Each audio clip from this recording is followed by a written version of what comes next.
Saudara yang terkasih dalam Tuhan Yesus, kita bersyukur hari ini kita boleh kembali bersama-sama mendengarkan firman Tuhan. Saudaraku, hari ini adalah hari Pentakosta. Pentakosta adalah 50 hari setelah Tuhan Yesus bangkit dan 10 hari setelah Tuhan Yesus naik ke surga. Dan hari ini kita bersama-sama akan merayakan hari turunnya Roh Kudus, merupakan hari lahirnya gereja.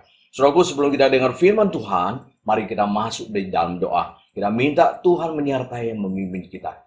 Bapa di surga, kami bersyukur Engkau mengirimkan Roh Kudus-Mu kepada kami, sehingga bisa memberikan kepada kami pencerahan, sehingga kami boleh mengerti firman-Mu. Roh Kudus juga akan menghibur kami, memimpin kami melewati masa sulit ini, sehingga hati kami senantiasa mendapat kekuatan dari Roh Kudus. Terima kasih Tuhan, saat ini kami mau kembali merenungkan firman-Mu. Mohon Tuhan menolong, menyertai, memimpin dari awal sampai akhir. Pakailah hamba yang penuh dengan kelemahan dan kekurangan. Tuhan bekerja di dalam hati kami masing-masing. Di dalam nama Yesus kami berdoa. Amin. Saudaraku, kita sudah baca di Kisah Rasul pasal 2 ayat 1 sampai 14. Saudara terkasih dalam Tuhan Yesus, saya bertanya kepada saudara, di dalam bagian ini, siapa yang menjadi tokoh utama di dalam perikop ini, saudaraku? Kita semua akan mengatakan siapa, saudaraku? Petrus. Karena kita lihat, Petrus sangat berperan di dalam bagian ini. Oleh sebab itu, karena Petrus yang menjadi tokoh utama di dalam perikop ini, saya akan menyoroti karakter Petrus. Akhirnya memberikan beberapa catatan tentang Petrus. Yaitu pertama, Petrus ternyata adalah seorang yang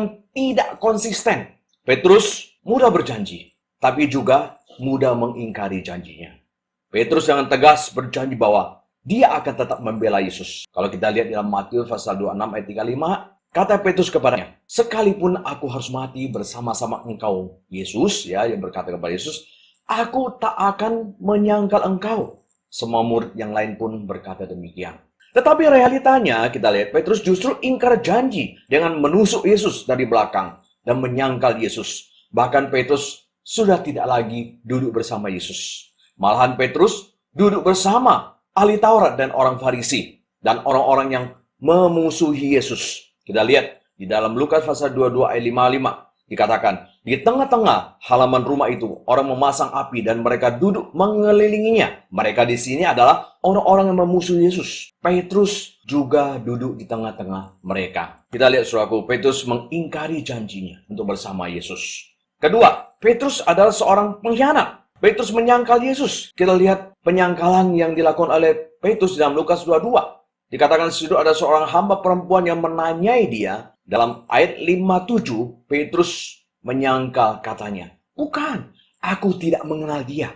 Dan 3 kali Petrus menyangkal bahwa dia mengenal Yesus. Padahal Petrus adalah murid Yesus, bukan? Bayangkan saudaraku, setiap hari Yesus selalu bersama dengan Petrus dan murid-muridnya. Makan dengan mereka, tidur dengan mereka, berjalan dengan mereka, mengajari mereka akan hal-hal yang baik. Bahkan pada saat sedang mengalami bahaya, kesulitan, dan kesusahan, Yesus tetap bersama dengan mereka. Namun kali ini, Petrus menyangkal dia. Hanya oleh karena ingin menyelamatkan diri sendiri. Sering kita ingin menyelamatkan diri sendiri dengan mengorbankan teman kita. Kita menyalahkan teman kita, memojokkan dia, hanya untuk melepaskan kita dari masalah yang sedang dihadapi. Kita bahkan katakan tidak, padahal kita juga ikut terlibat dalam masalah tersebut. Saudaraku, apalagi sebagai hamba Tuhan, paling sering dikorbankan oleh majelis dan jemaat. Kalau ada masalah, semua majelis cuci tangan, jemaat cuci tangan, semua kesalahan ditimpakan kepada hamba Tuhan. Maka saudaraku, saya sudah mengalami hal-hal seperti itu dalam pelayanan saya selama 20 tahun lebih.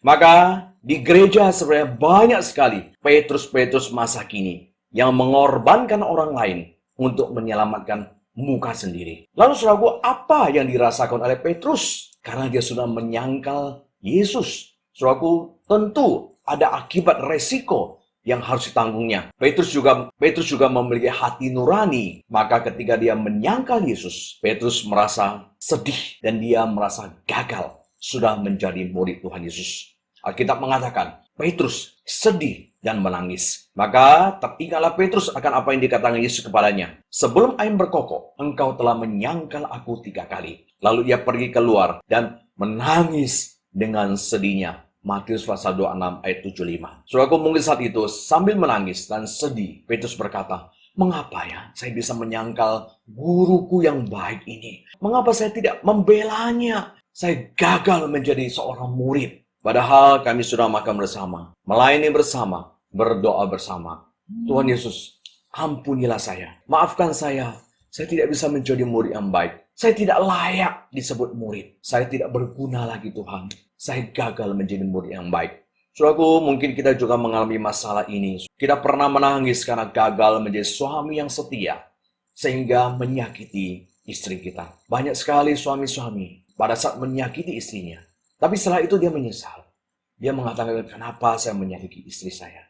Mungkin Anda sebagai istri juga pernah merasa gagal, pernah merasa menyesal, tidak bisa menjadi istri yang baik bagi suamimu. Sehingga saudara berkata, mengapa saya bisa menyakiti dia?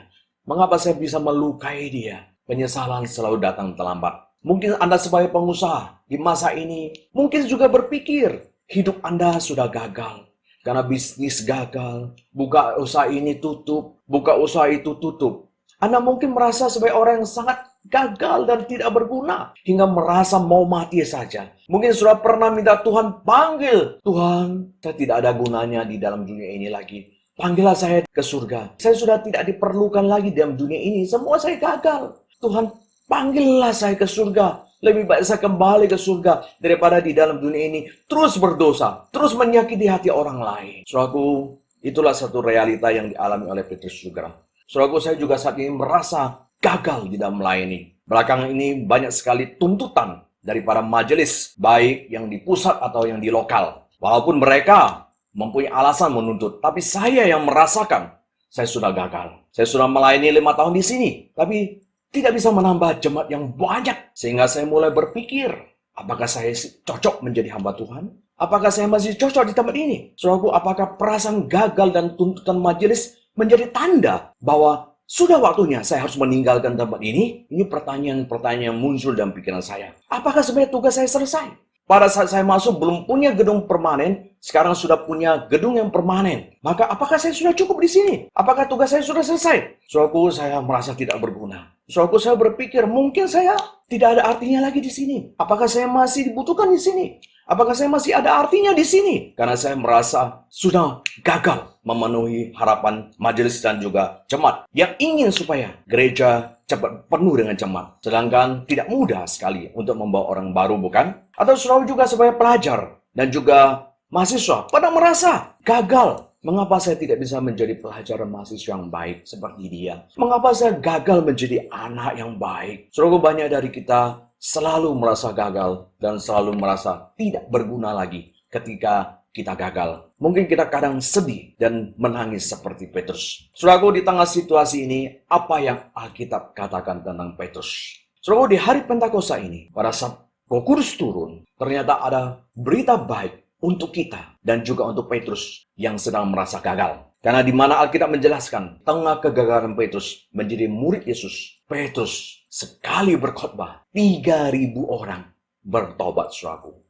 Kita lihat dalam Kisah Rasul pasal 2 ayat 41. Orang-orang yang menerima perkataannya itu berdiri dibaptis. Dan pada hari itu jumlah mereka bertambah kira-kira 3.000 jiwa, saudaraku. Saudaraku, uniknya, mengapa Tuhan tidak memakai murid-murid yang lain yang tidak menyangkal Yesus? Mengapa justru Tuhan memakai Petrus yang sudah menyangkal Yesus? Artinya apa, saudaraku? Di tangan Tuhan, Tuhan tidak peduli apa yang sudah kamu lakukan di masa lalu. Berapa banyak kelemahan yang kamu miliki. Asal kamu bertobat, aku tetap akan memakai engkau. Seolah Tuhan ingin berkata kepada Petrus, Petrus, kamu memang punya kelemahan. Kamu seorang yang suka ingkar janji dan sudah menyangkal saya. Justru dalam kelemahan yang kamu miliki inilah kuasaku bisa bekerja dengan sempurna.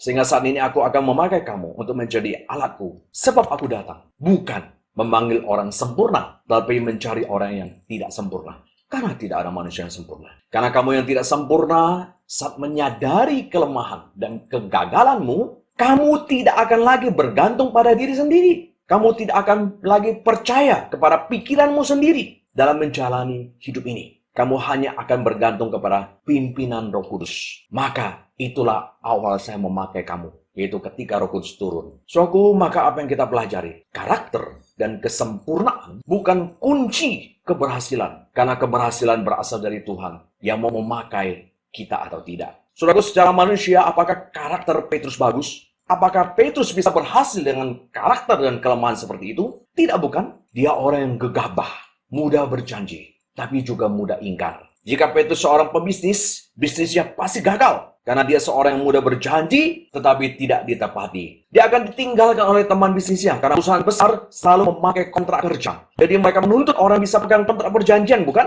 Jika Petrus ada seorang pendeta, dia akan ditolak saat majelis mengetahui karakternya yang suka ingkar janji, bahkan juga menyangkal Yesus dan berkhianat. Pasti gereja tidak akan mau menerima orang yang tidak memiliki integritas seperti ini, di mana hanya bisa berjanji dan hanya bisa bicara, tapi tidak bisa melakukan apa yang dia katakan. Di gereja, dia namanya pasti sudah tersebar sebagai pengkhianat dan tidak akan diterima oleh gereja-gereja. Lalu mengapa Petrus bisa berhasil membawa 3.000 orang bertobat, saudaraku? Apakah karena kepintaran Petrus berbicara? Tidak. Petrus bukan seorang yang pintar bicara, karena yang dia katakan adalah janji-janji yang tidak bisa dia penuhi. Lalu mengapa dia berhasil? Kuncinya keberhasilan daripada Petrus adalah karena di balik apa yang dilakukan oleh Petrus ada pekerjaan Roh Kudus, di mana Roh Kudus memberikan kepintaran kepada Petrus untuk bisa berbicara dengan baik. Karena memang inilah tugas dari Roh Kudus, yaitu membuat anak-anaknya bisa berbicara dengan baik. Mengapa Petrus bisa membawa 3.000 orang, saudaraku? Apakah Petrus pintar pidato? Tentu tidak juga. Mengapa dia bisa berhasil? Karena Roh Kudus yang menolong Petrus untuk membawa pendengarnya kembali ingat kepada janji-janji firman Tuhan. Karena memang tugas Roh Kudus adalah mengingatkan firman Tuhan. Maka kita lihat khotbah-khotbah yang dikhotbahkan oleh Petrus di dalam Kisah Rasul pasal 2 ini bukan kata-katanya sendiri, tapi semuanya berasal dari firman Tuhan yang pernah diucapkan oleh Tuhan dalam perjanjian lama. Semua yang dijelaskan oleh Petrus adalah membawa pendengarnya mengingatkan kembali firman Tuhan yang pernah diucapkan dalam perjanjian lama melalui Yoel, melalui Daud, dan para nabi dalam perjanjian lama. Ini bukti bahwa Roh Kudus bekerja di balik Petrus. Oleh pekerjaan Roh Kudus yang mengingatkan pendengarnya akan firman Tuhan, akhirnya di dalam Kisah Rasul pasal 2 ayat 37 dikatakan, ketika mereka mendengar hal itu, hati mereka sangat terharu. Lalu mereka bertanya kepada Petrus dan rasul-rasul yang lain, apakah yang harus kami perbuat, saudara-saudara? Maka saudaraku, di sini kita lihat siapa tokoh utama dalam peristiwa Pentakosta ini. Ternyata bukan Petrus. Tetapi siapa, saudaraku?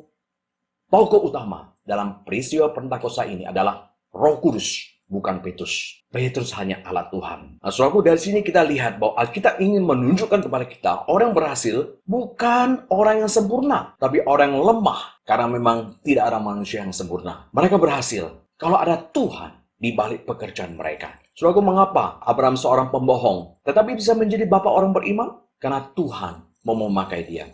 Mengapa Daud seorang pezina bisa berhasil menjadi raja? Karena Tuhan mau memakai Daud. Mengapa Paulus seorang pembunuh bisa berhasil mengabarkan Injil ke seluruh dunia? Karena Tuhan mau memakai Paulus. Jadi banyak orang memiliki karakter kurang baik dan memiliki kelemahan fisik tetap berhasil. Mengapa, saudaraku? Karena keberhasilan seseorang bukan tergantung pada baik atau buruknya karakter seseorang, atau karena dia begitu sempurna. Tapi apakah Tuhan mau memakai dia atau tidak? Saudara terkasih Tuhan Yesus, dalam dunia sekuler, kita juga lihat banyak orang-orang berhasil, terkenal, sekalipun mereka memiliki kelemahan dan kekurangan fisik. Kita ingat namanya Stephen Hawking, seorang ahli fisika teoritis bahasa Inggris yang terkenal karena prestasinya. Padahal Hawking menderita penyakit neuron motorik dan disebut dia hanya bisa hidup 2 tahun. Penyakit neuron motorik yang diderita Hawking menyerang sel-sel saraf yang mengontrol gerakan, sehingga penderitanya sulit menggerakkan lengan, kaki, dan wajah. Tetapi kita lihat, sekalipun demikian, dia tetap terkenal dan berhasil.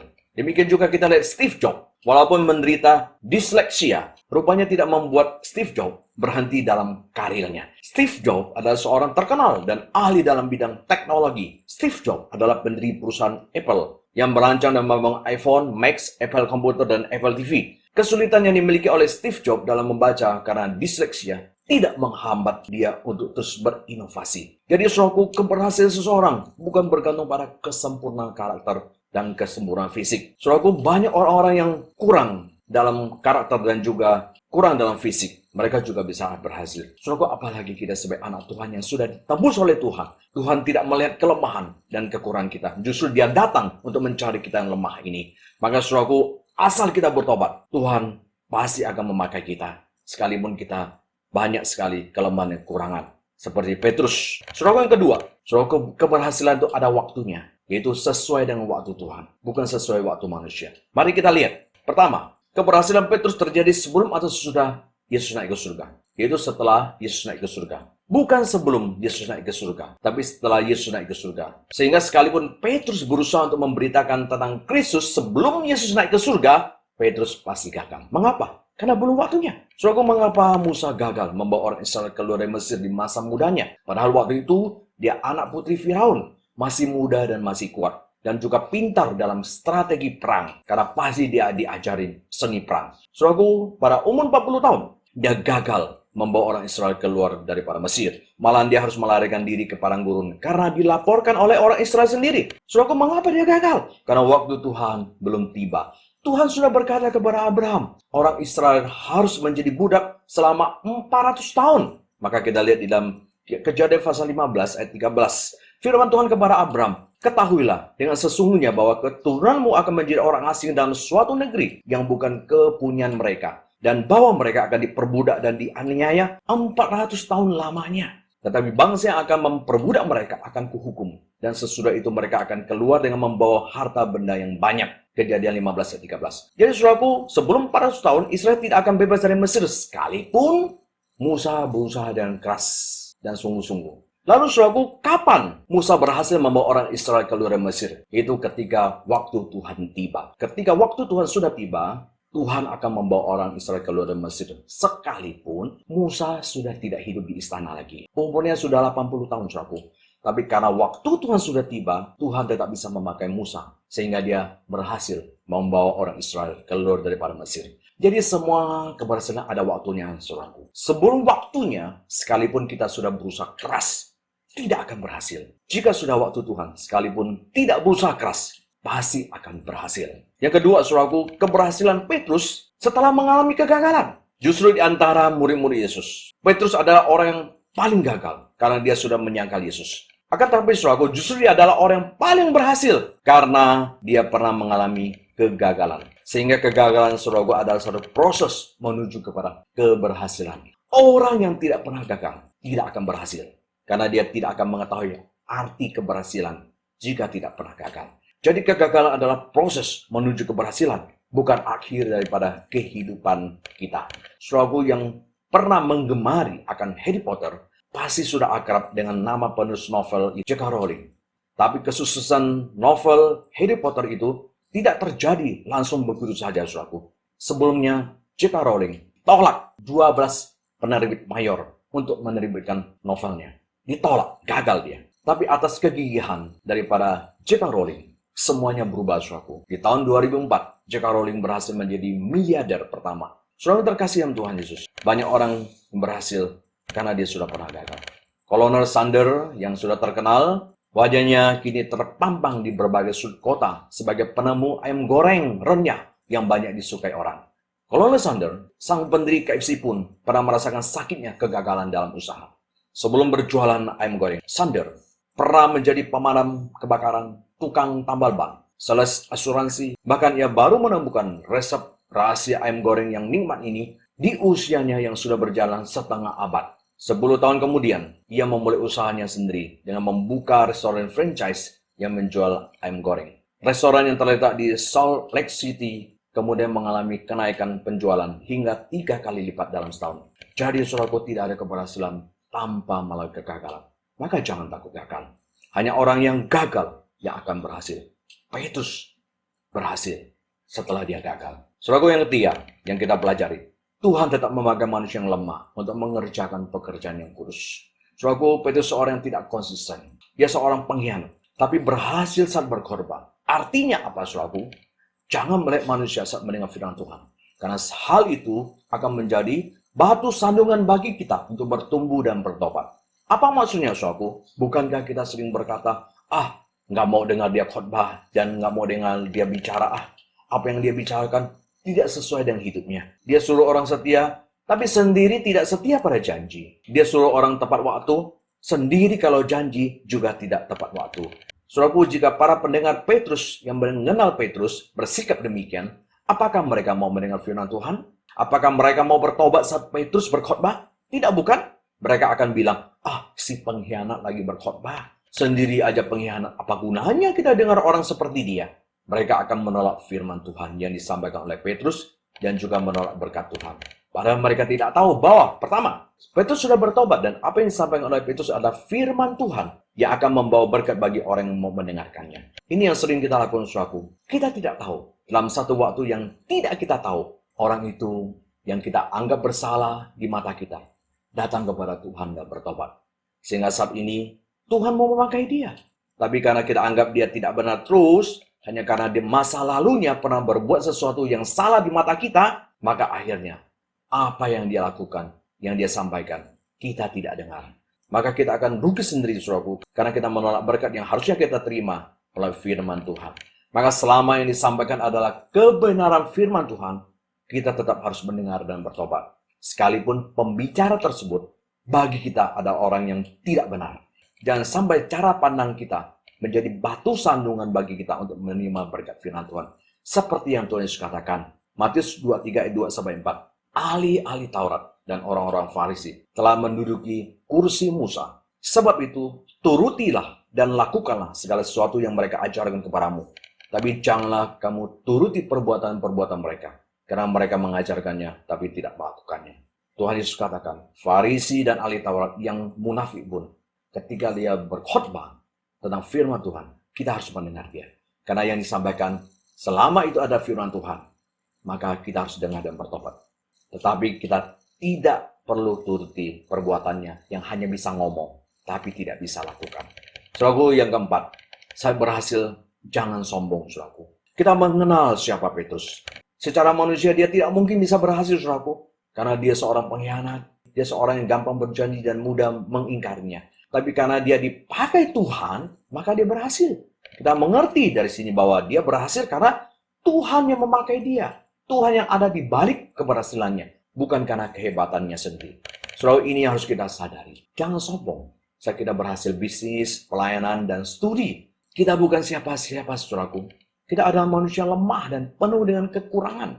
Tidak ada yang kita pintar bisnis kok. Tidak ada kita yang pintar pelayanan. Nggak ada. Saudaraku, di pandemi ini, kita terus diingatkan bahwa hidup kita semata-mata adalah karena anugerah Tuhan. Lihatlah apa yang bisa kita lakukan sekarang. Pelayanan gereja terhenti karena gedung gereja mewah yang dulu orang bangga-banggakan. Wah, gedung saya mewah. Saya berhasil menjadi majelis jemaat dan juga hamba Tuhan. Ternyata sekarang menjadi kosong dan tidak boleh dipenuhi banyak-banyak orang. Kita dulu berharap orang datang banyak-banyak sebagai tanda keberhasilan pelayanannya. Sekarang semua yang datang harus dibatasi dan tidak boleh banyak-banyak. Karena akan menimbulkan kerumunan sehingga akan dianggap melanggar protokol kesehatan. Dulu banyak orang bangga saat libur panjang ke luar negeri, jalan-jalan. Di media sosial, saya ingat dulu ya, mereka foto sana-sini, posting sana-sini, agar tetangga dan teman-teman melihat mereka jalan-jalan, dan mereka bisa bikin mereka iri, saudaraku. Menunjukkan bahwa dia orang yang hebat dan punya uang banyak. Tapi sekarang, saudaraku, siapa yang berani posting jalan-jalan ke luar negeri? Karena pada saat posting, orang justru takut nanti pulang nggak diterima. Karena takut sudah ke luar negeri, pulang bawa virus. Saudaraku, jadi apa yang manusia banggakan dulu, menjadi tidak bisa dibanggakan lagi. Apa yang direndahkan oleh manusia pada saat dulu, justru sekarang menjadi dibanggakan. Jadi saudaraku, ingat Tuhan saat kita berhasil. Karena semua yang kita miliki adalah dari Tuhan. Kita adalah Petrus yang penuh kelemahan, yang tidak akan membawa keberhasilan dalam hidup jika bukan Tuhan yang memberikan keberhasilan itu. Lalu saudaraku, apa yang harus kita lakukan ketika kita gagal? Pertama, bangkit kembali. Saudaraku, bangkit daripada keputusasaan saudara. Dan semangat terus menjalani hidup. Saudaraku, orang yang bersemangat bukan tidak pernah putus asa. Tapi orang bersemangat adalah orang yang pernah putus asa, tetapi bangkit lagi. Tidak ada manusia yang tidak punya masalah. Dan tidak ada manusia yang tidak pernah putus asa. Jadi putus asa bukan dosa, saudaraku. Tidak ada orang yang tidak pernah gagal. Gagal juga bukan dosa, saudaraku. Saudaraku, apa beda Petrus dan Yudas? Yudas saat melihat dirinya gagal menjadi murid Yesus, karena sudah menjual Yesus, dia putus asa, tapi kemudian mengakhiri hidupnya. Tetapi Petrus saat dia menemukan dirinya gagal, dia memang putus asa, tapi dia bangkit lagi. dengan bertobat kembali. Sehingga Tuhan memberikan kesempatan kepada dia untuk dipakai oleh Tuhan. Memberikan kesempatan kepada dia untuk melayani Tuhan. Jadi saudaraku, ingat, apapun yang Anda rasakan saat ini, jangan putus asa. Dan jangan berhenti menjadi pengusaha. Jangan berhenti menjadi hamba Tuhan. Kita tidak sendirian saudaraku, saat sakit dan gagal. Ingat, ada Roh Kudus yang sudah ada dalam diri kita. Dia sudah turun dan tinggal dalam hati kita. Dia akan menghibur kita. Roh Kudus akan memberikan penghiburan dan kekuatan kepada kita. Sehingga kita bisa bangkit lagi. Oleh sebab itu Roh Kudus disebut Parakletos. Berarti penghibur atau penolong. Karena dia akan menghibur saudara dan saya ketika dalam gagal. Ketika ada lagi putus asa. Sehingga dia memberikan kekuatan kepada kita. Untuk bangkit dari keputusasaan. Saudaraku, jadi Anda saat ini putus asa, bangkit kembali. Dan Roh Kudus akan memberikan kekuatan penghiburan kepada saudara. Yang kedua, apa yang harus kita lakukan saat kita gagal? Atau apa yang harus Anda lakukan ketika Anda saat ini merasa gagal? Tetap setia dan sabar menunggu waktu Tuhan. Dengan tetap mengerjakan apa yang harus kita kerjakan yang setia. Saudaraku, apa yang Tuhan inginkan dari Petrus? Yaitu Tuhan ingin Petrus satu saja, setia. Petrus harus tetap setia pada Kristus. Sampai akhirnya dia berhasil dipakai Tuhan. Itu yang Tuhan inginkan. Di sini kita juga lihat, setia bukan berarti tidak pernah ragu pada Yesus. Petrus pernah ragu akan kebangkitan Yesus. Petrus pernah ragu bahwa Yesus adalah Mesias. Sehingga dia menyangkal Yesus.